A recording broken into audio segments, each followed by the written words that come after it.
आज मैं आप लोग को बहुत ही इंटरेस्टिंग टॉपिक पढ़ाऊंगी, बताऊंगी जो आप लोग को जैसे आप लोग को बहुत अच्छा लगता है, जैसे खेल और इतिहास। आज मैं आप लोग को खेल और इतिहास टॉपिक के बारे में बताऊंगी।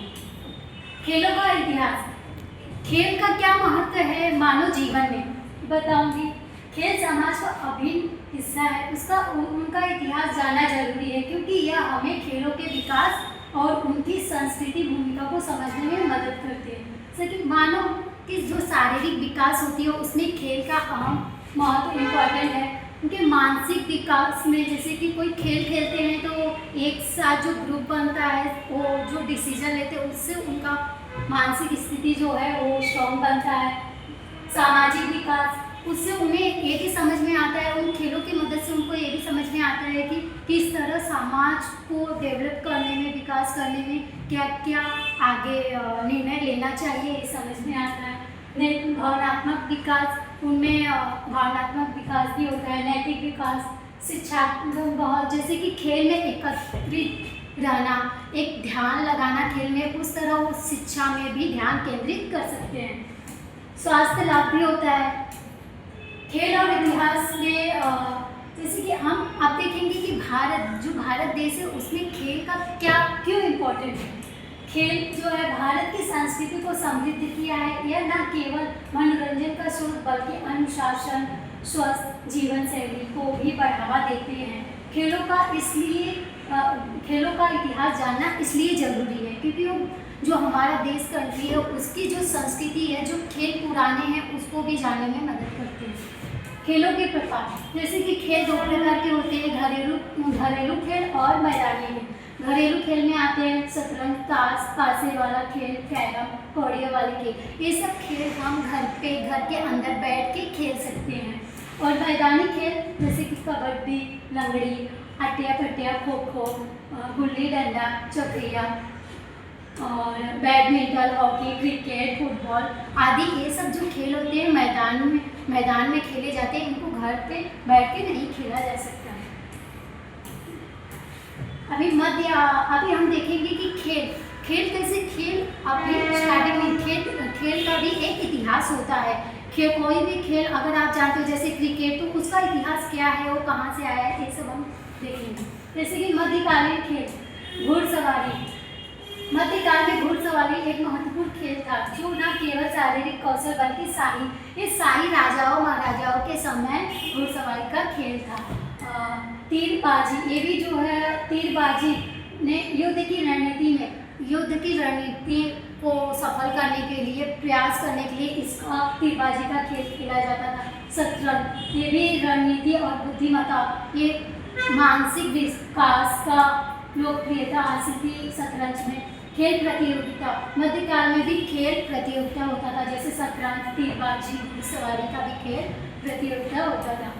आधुनिक खेलों का विकास से हॉकी, क्रिकेट और फुटबॉल का उदय। क्रिकेट ने भारत में विशेष स्थान बनाया। आज यह सबसे लोकप्रिय, भारत में क्रिकेट आज सबसे लोकप्रिय खेल लोगों का बना है।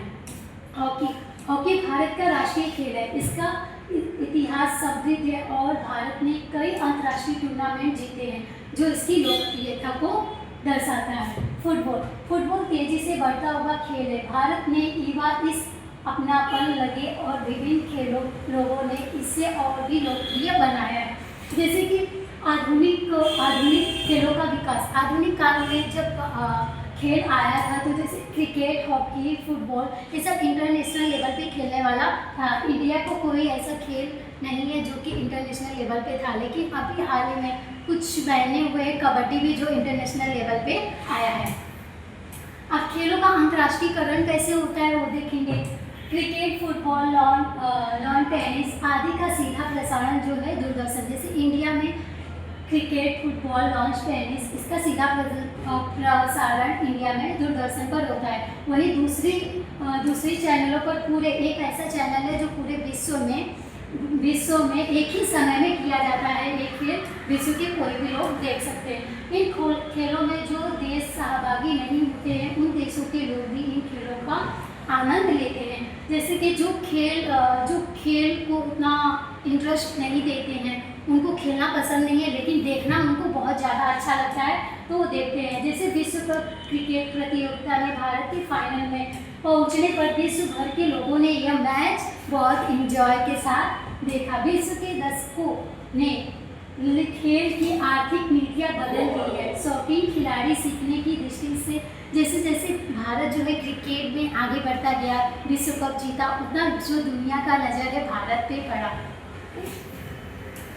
खेलों का राष्ट्रीय एकता में योगदान। किस तरह खेलों का राष्ट्रीय एकता में योगदान होता है?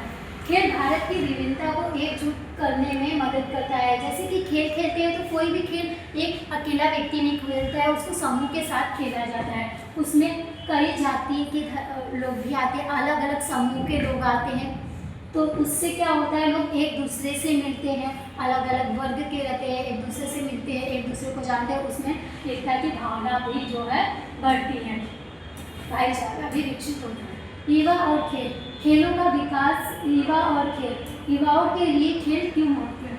खेलों ने युवाओं का विकास किया है, जिससे न केवल शारीरिक स्वास्थ्य में सुधार हुआ है बल्कि आत्मविश्वास और टीम वर्क की भावना भी बढ़ी है। खेलों ने युवाओं का विकास, जैसे जब बच्चे रहते हैं तो बचपन से ही वो अगर खेलते हैं तो उनका स्वास्थ्य जो रहता है वो भी ठीक रहता है और उनकी शारीरिक मानसिक स्थिति भी स्वास्थ्य ठीक रहती है, बल्कि उसमें आत्मसम्मान, आत्मविश्वास और टीम वर्क बचपन से ही सबके साथ में किस तरह रहना है, ये खेलों के माध्यम से युवाओं को जानने को मिलता है। तो आज का हमारा ये लेसन यहाँ पर ही ख़त्म होता है। इसका नेक्स्ट पार्ट अगर आपको जानना हो तो सब्सक्राइब करना और नेक्स्ट लेक्चर में हम इसका नेक्स्ट पार्ट देखेंगे।